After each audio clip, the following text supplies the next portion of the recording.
Well, are we working?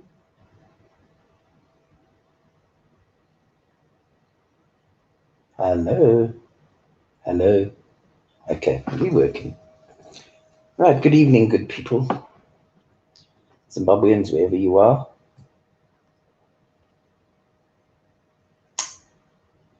I'm just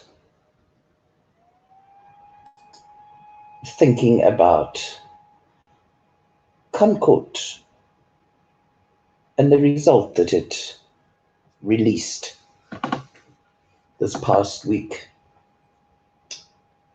about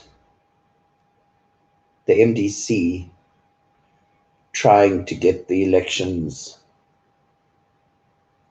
nullified or made illegal.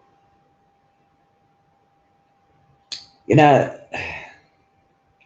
I had a tiny little bit of hope that the MDC had gone into this properly. You are fighting ZANU-PF. Okay, you can't let the ball drop. MDC drops the ball all the time, but I had hoped with the lawyers that they had, okay, I mean, pretty high profile, especially the guy from South Africa. I mean, this dude is he's a hard kicker. He's got a lot behind him. Okay, he's a well-known guy. Dalium, not what was his name? I'm sure it was Dalium Porf. No, it wasn't. I'll get the name eventually. Okay. So I had a little bit of hope. I put my faith in him. Okay. But, you know, I don't understand how you can go to court against ZANU-PF and knowing that the courts are most probably sort of leaning rather heavily towards ZANU-PF.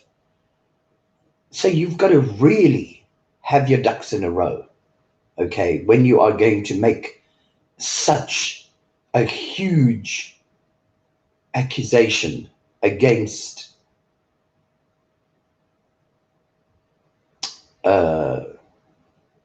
a dictatorship in a court that you know is leaning more towards ZANU-PF than anywhere, than to neutrality.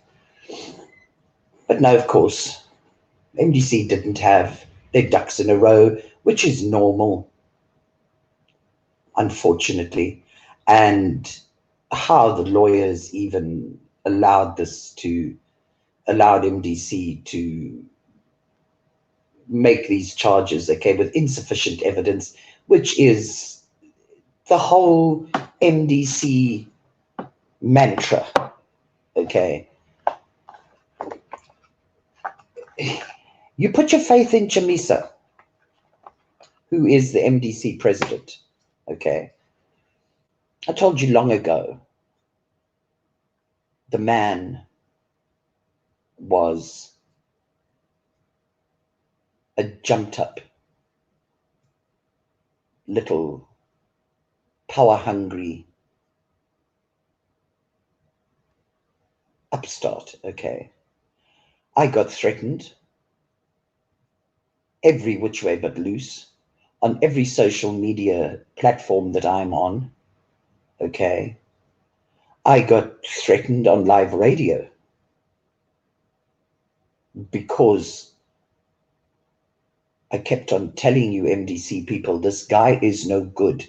Look, all you have to do is look how he acquired the presidency of MDC. He walked all over a dying man's body. The man wasn't even dead. Changurai wasn't even dead yet. And this little bugger came along and stamped all over him. And because he shouted the loudest, and because the man is good looking, okay, and because he was all glitzy and glamoury and all this kind of business, you guys fell over yourselves to support him. And I told you, stop it, get rid of him. What he's doing is not right. The way that he acquired the position is not right, for a start. The man is his mannerisms and his speech and all the hoo-ha leading up to everything, okay, to him walking on Changurai's body that wasn't even dead yet. Okay, it was all,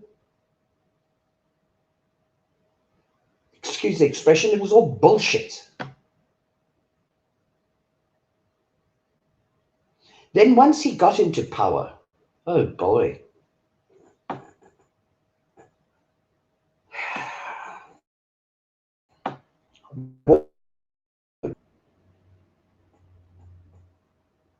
He came to rallies in deep rural areas with motorbike escorts and flashy cars, SUVs, beautiful new SUVs, and all this kind of business, okay? And what did he do?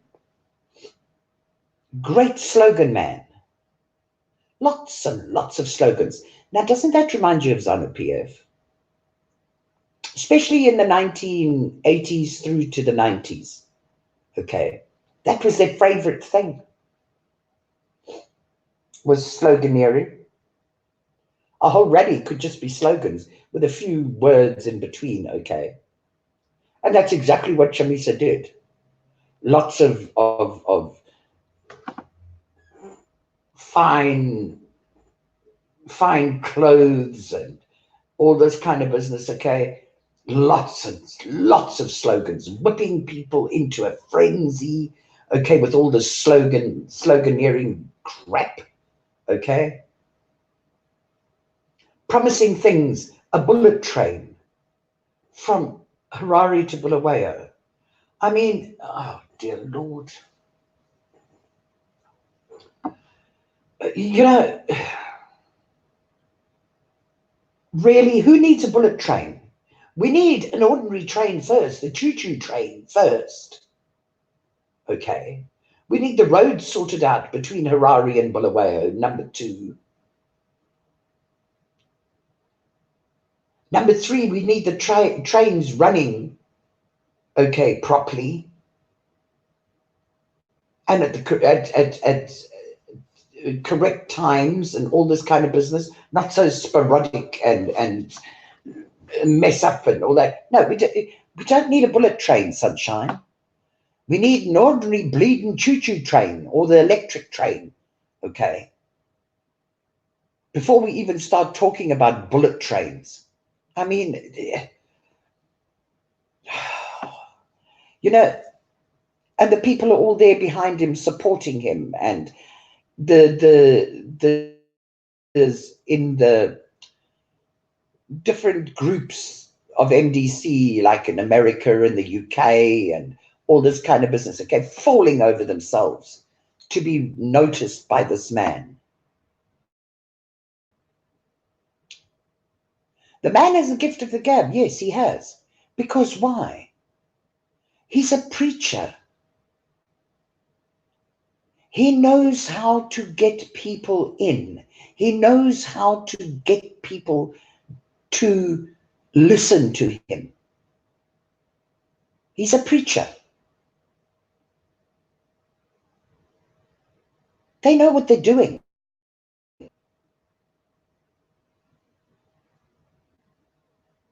Where do you think he got all these flashy cars and these motorbike escorts and all this kind of, where do you think he got it from?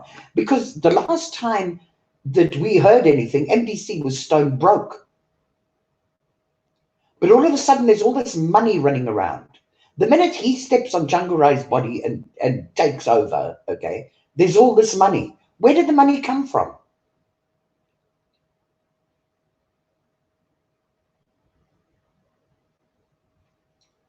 Then for a couple of months before the elections, he started, every time he opened his mouth, there's going to be no elections until there are reforms.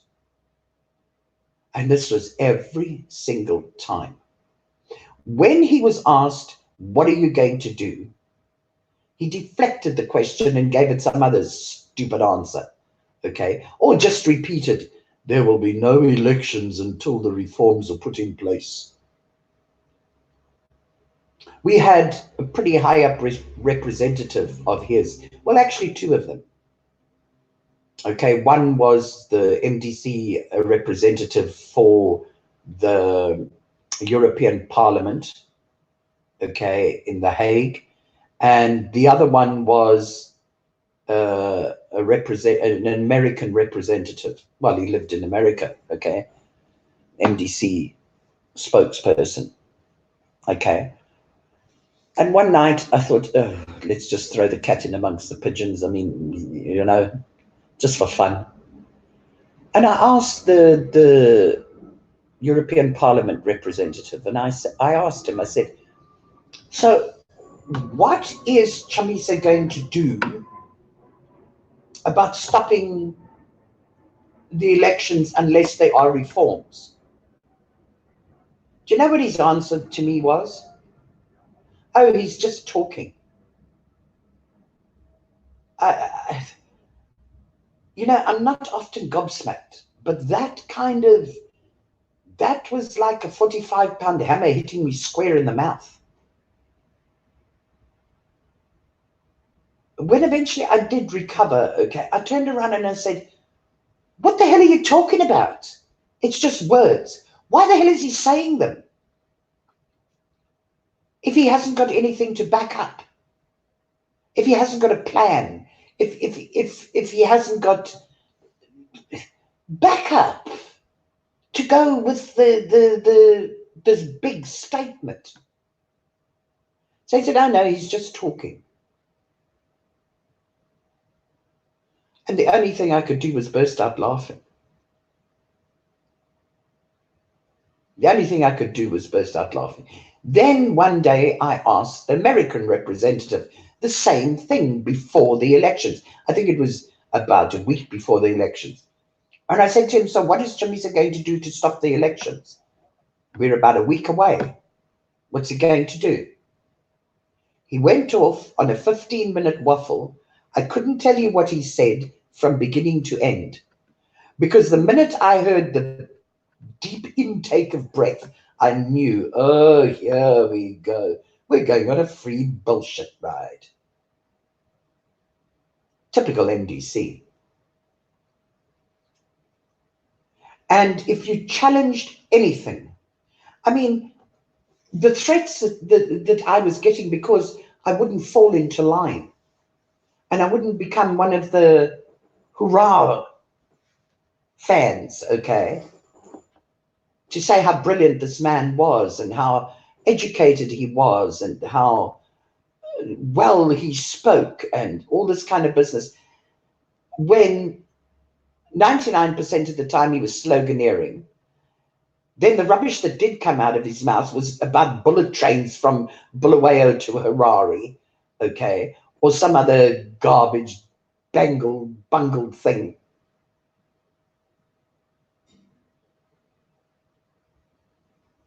I mean, the whole thing is ridiculous.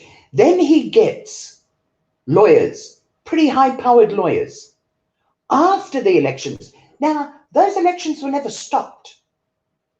Those elections went through, knowing full well that ZANU-PF was going to rig them, okay? Everybody knew they were going to be rigged. That's how elections work in Zimbabwe, okay?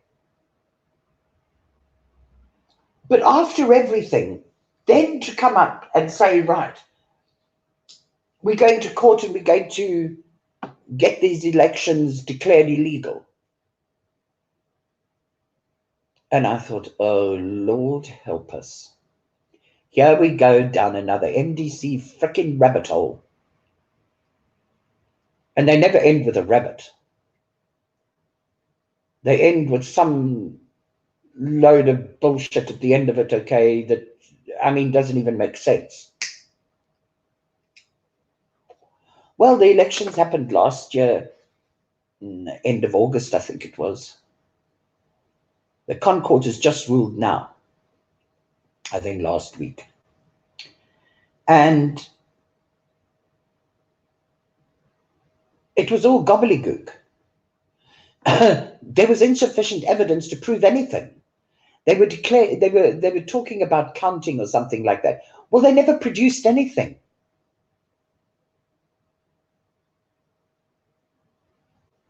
Never. There was no hard evidence. Okay. I mean, how you think you're going to take ZANU-PF to court, the hierarchy of ZANU-PF to court? This is a dictatorship. It has stayed in power for nearly 40 years. Well, since April 1980, it's been in power. Okay. They've had elections whenever they're supposed to have elections. They've always rigged them. Although in the rural areas, through intimidation, okay, and bribery, they've had their support.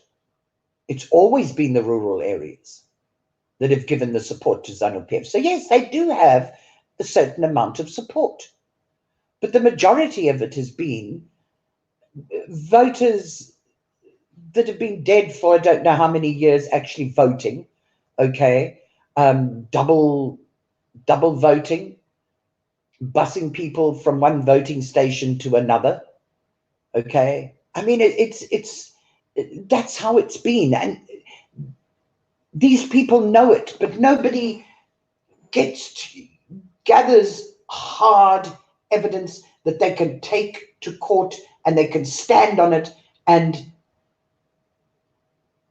the judges then can see the evidence. No, it's all wishy-washy, screenshot from here and a thing from there, and it's a load of nonsense. So why must they do that? They look like fools as normal.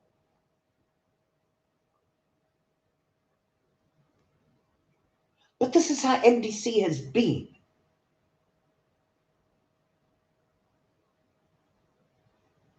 It's all, and people, believe me, people have been killed. Women have been raped repeatedly.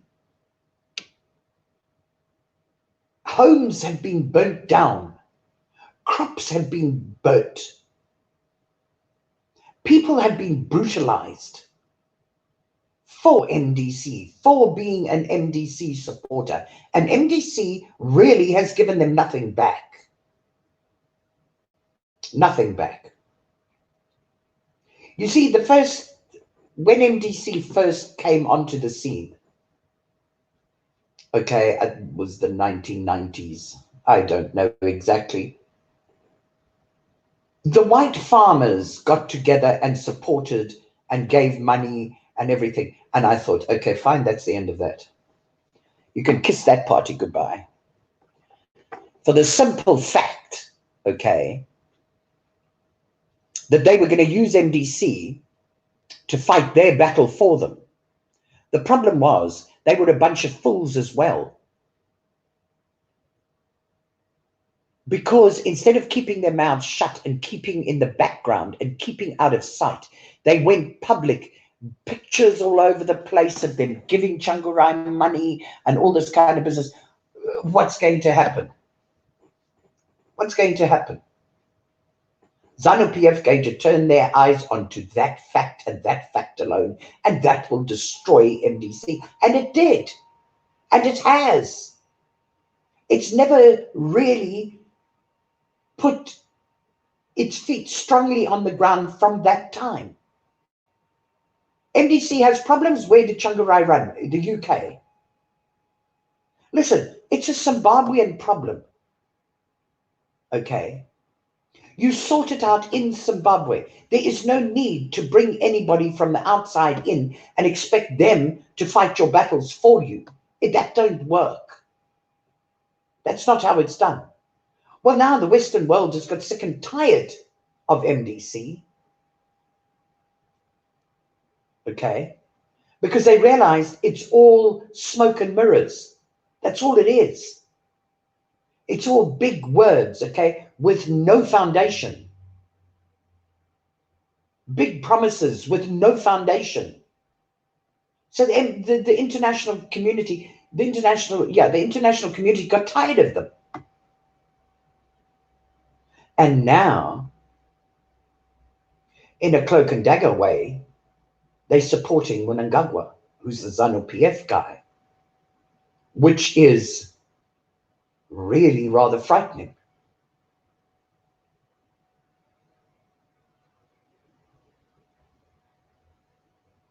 I mean, this concourt thing, okay.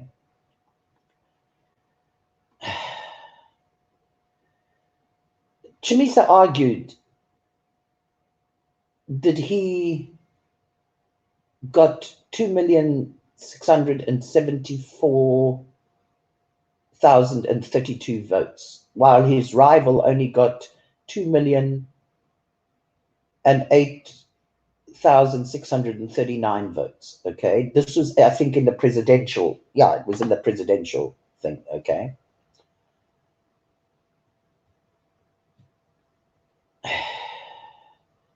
Tabani Mpofu, that was the guy. The lawyer or the advocate. There was no proof to substantiate these claims of irregularities in the maths and all that kind of business, okay? But he went to court with that. Now, I mean, the judges couldn't come to any other decision than there was insufficient evidence, because there was insufficient evidence.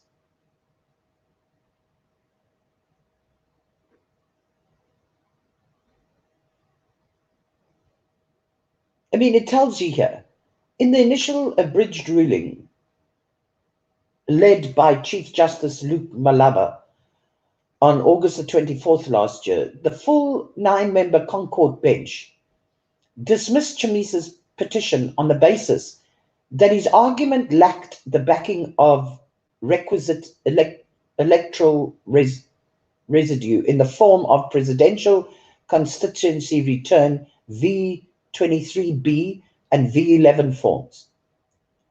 The V23B and the V11 forms are used to record the data of a polling station after the votes have been counted. In a full judgment released last night, the bench maintained its initial stance, saying CHAMISA made several generalized allegations of irregularities against the commission and therefore found no merit in his case. He didn't give any hard evidence. He gave words. Words are brilliant, but you've got to have evidence to back it up. And he didn't have that. It was just pie in the sky. Okay? MDC really need to get rid of CHAMISA and to take a hard look at what they are doing. And the people, the MDC supporters, need to hold their representatives accountable. They're going to put their feet to the fire. This isn't a time to play. I mean, MDC is supposed to be riding ZANU-PF's tail about getting these reforms in place. Okay? Instead, they're running around with petitions, wanting you to sign petitions about declaring Mnangagwa a terrorist. The leader of ZANU-PF, the president at the moment, okay? Seriously.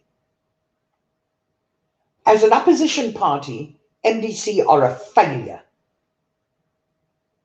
And I really feel sorry for the supporters, because these supporters have sacrificed, and in a lot of circumstances, okay, they've sacrificed their lives.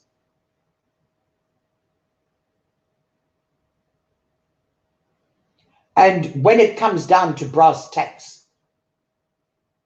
okay, MDC ain't worth it. It's not worth it. It seriously isn't. Because what they say and what they preach about, okay, is the furthest thing from what they act on. It's light years apart. At the moment, well, for the last 5 or 6 years, I keep on making the statement, okay, that MDC is an offshoot of ZANU-PF.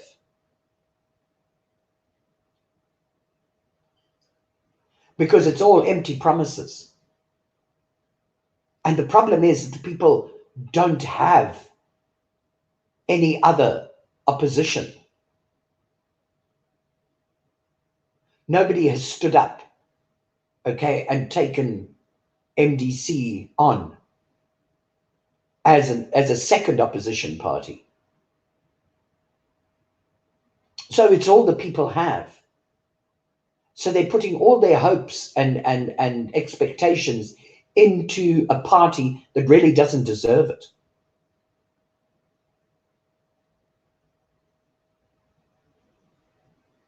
Stop worrying about whether Mnangagwa is illegal or not. We all know he's illegal. But until MDC stand up and actually become a proper opposition, it's not going to change anything. In any case, knowing he's illegal isn't going to change anything, because you're not going to get rid of him by saying, yeah, you're illegal. The international community did a big disservice to the Zimbabwean people at the time of elections. They had the power to stop what was happening, and yet they didn't. They gave some wishy-washy report, okay? People like to say that they declared their elections illegal, but they didn't. It was, oh, there were some irregularities here and there were some irregularities there, and this kind of rubbish. They had all the hard evidence, okay? And yet not one of them stood on it and turned around and said, these elections are illegal. They're a fraud. No. They all went back to their countries, wherever they were, okay, and cocked up this wishy-washy report.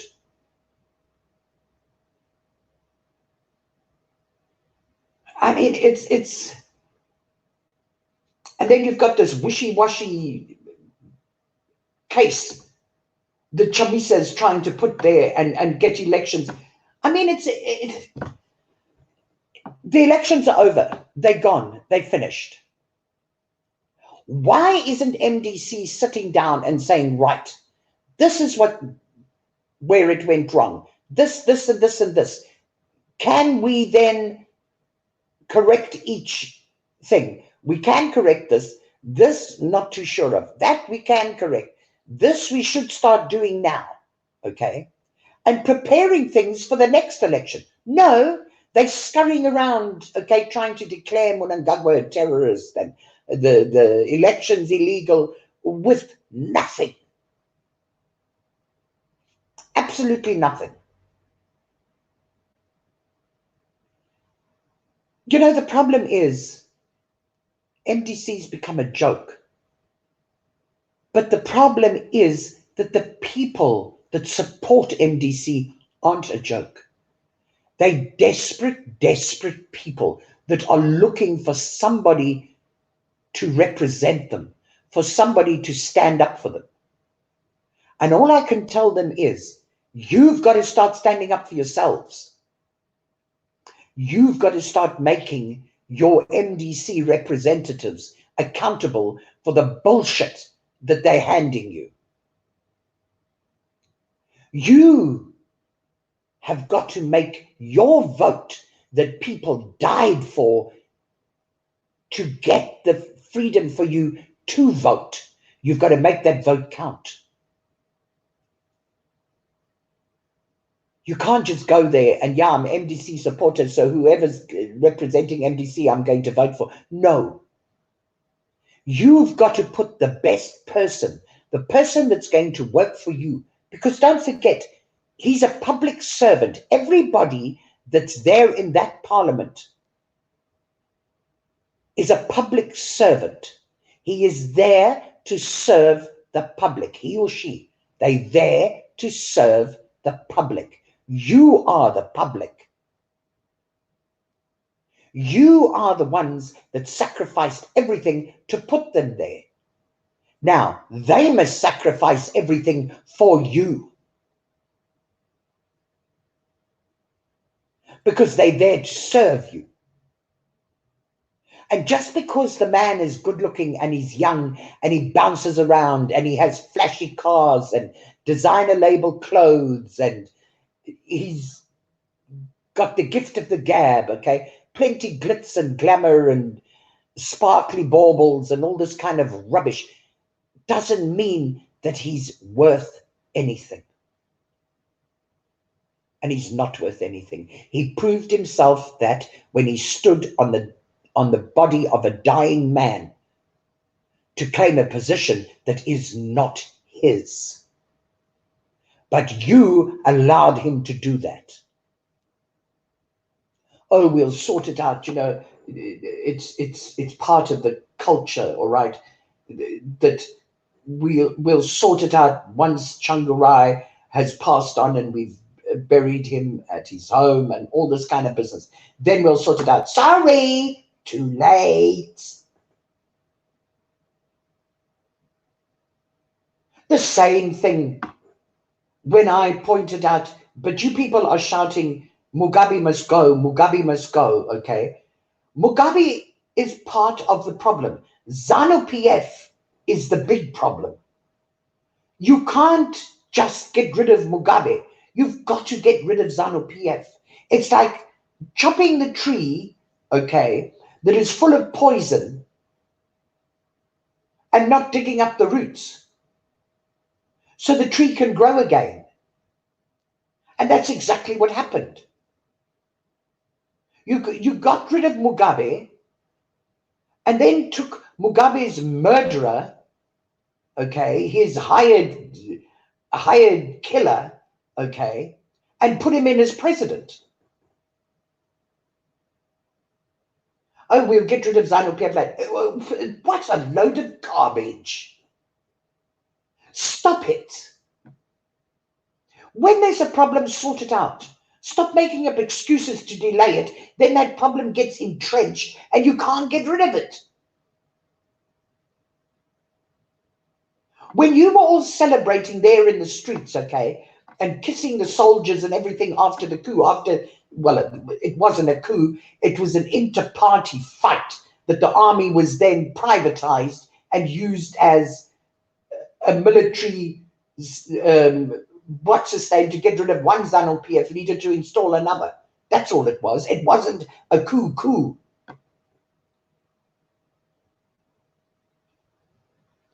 And you were all running in the streets and singing and dancing. I was crying. I was crying. Because I thought to myself, these people are delusional. These people, not delusional, these people are so desperate that any little bit of something that you give them, okay, they are going to go nuts about. And that's exactly what happened. Nothing changed. It's now worse than it was before, which it was going to be anyway. Even if Mugabe had stayed in power, it was still going to get as bad as what it is now. Mnangagwa hasn't done this, okay. This is years of Mugabe and now of ZANU-PF, okay. And because ZANU-PF hasn't been got rid of, okay, so the degradation just carries on. It's not Mnangagwa's doing, it's ZANU-PF's doing. That's what it is. It's because ZANU-PF is still in power. Whoever's the head makes no difference. It's the foundation that is still there.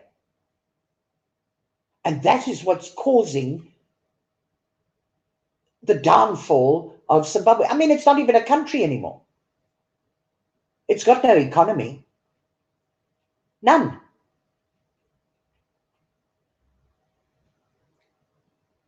The international world will love it because they'll be able to go in and get what they want from the country for chump change.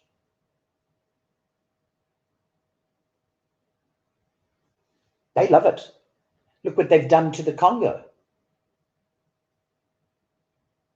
I mean, they're getting wood out of the Congo, okay, for chump change. Why? Because there's still all that war and everything going on in the Congo. Do you think they want to stop that? No. Because if they stop it, okay, and the country becomes peaceful and it's got a decent government in place, okay, they're going to have to start paying decent prices. They don't want that. They're not thinking of the country where they're getting the wood from. They're just thinking of their countries and how they can make an extra dollar or two, okay, without hurting their people too much. So do they want a peaceful Congo? No. Do they want a peaceful Zimbabwe? No.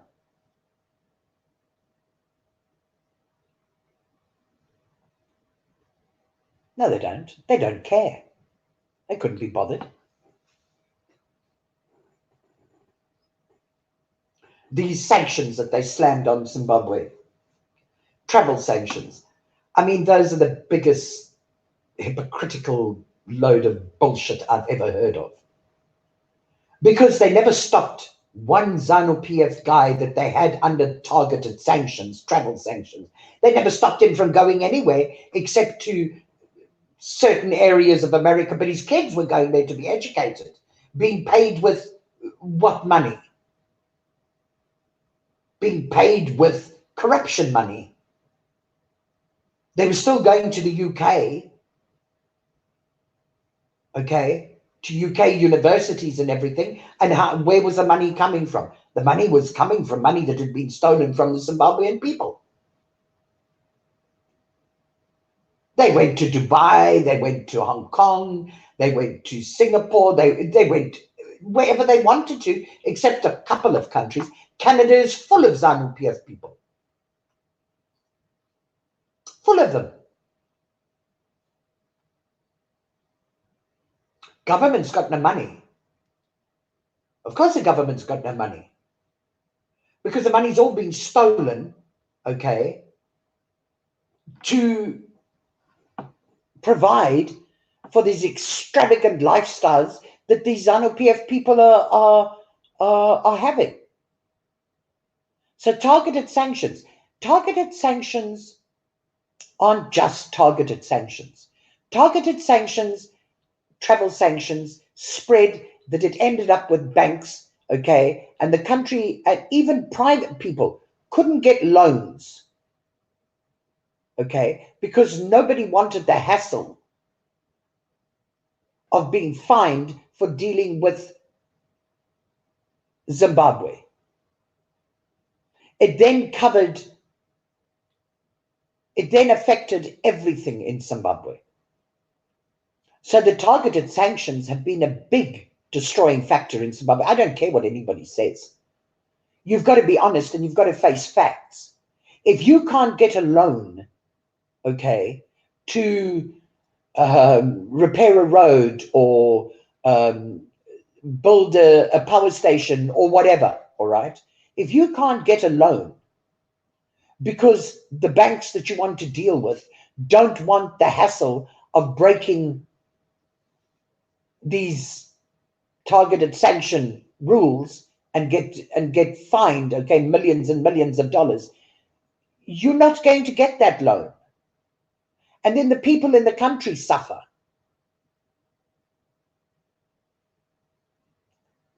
So those sanctions didn't just affect those ZANU-PF people that they were targeted at. They affected the whole country, because that's what they do. And sanctions don't work. They never have. What they do is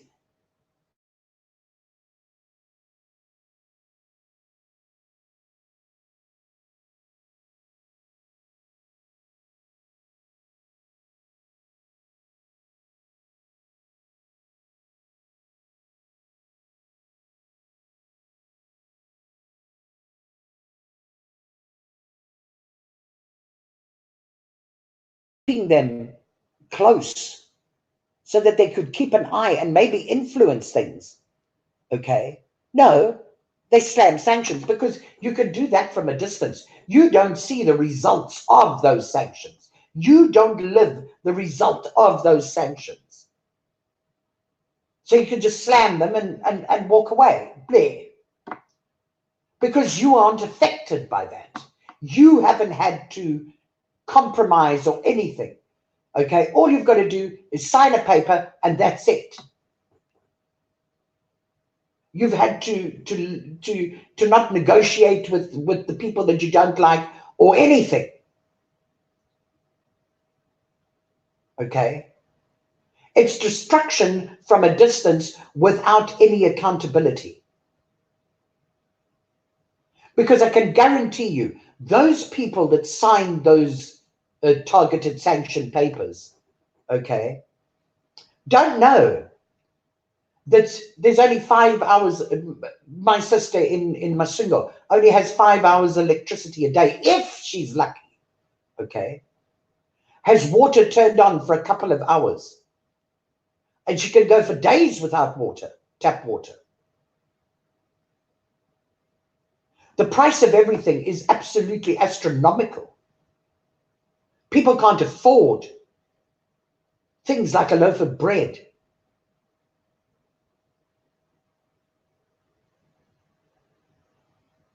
So don't tell me, okay, that the targeted sanctions haven't had an effect on the downfall of the Zimbabwe, of what's happening in Zimbabwe. Of course they have. And that's reality, as much as you don't want to admit it. That is the reality. Because if you take a proper look at those sanctions and how they are laid out, okay, they affect everybody. Because the effect of the sanctions trickles into the banks and all that kind of business, okay, so that people won't deal with you.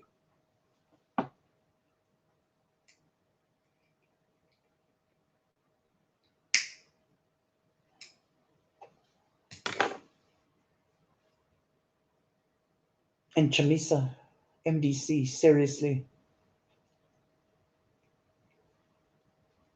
Seriously, you've got to get your act together. People are dying for you. People are being brutalized for you. People are losing everything they have for you. And your payment, your repayment to those people? Nothing. A lot of smoke and mirrors and bullshit. Cheap, chump change bullshit.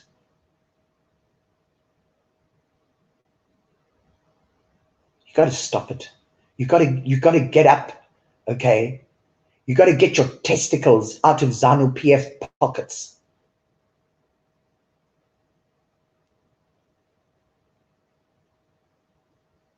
And people, MDC supporters, hold these guys that you put in to Parliament, your representative, hold them accountable. Make them work for you.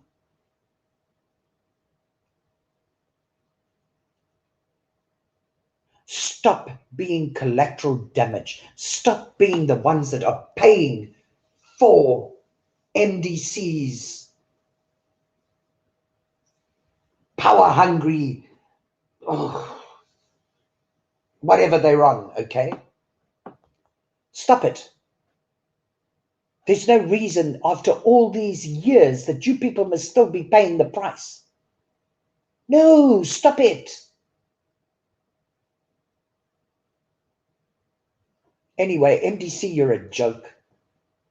I really had hoped, tiny little pinhead kind of hope, that you might have got your act together. But no, you haven't. No, you haven't. You're still playing with people's lives. You really are. And it's time that people stood up to it.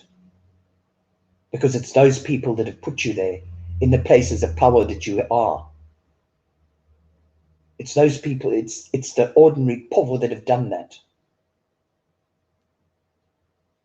And the ordinary povo needs to put your feet on the fire. Okay. Good night, Zimbabweans, wherever you may be. Good night, good afternoon, good day. May your gods go with you. Ciao, ciao.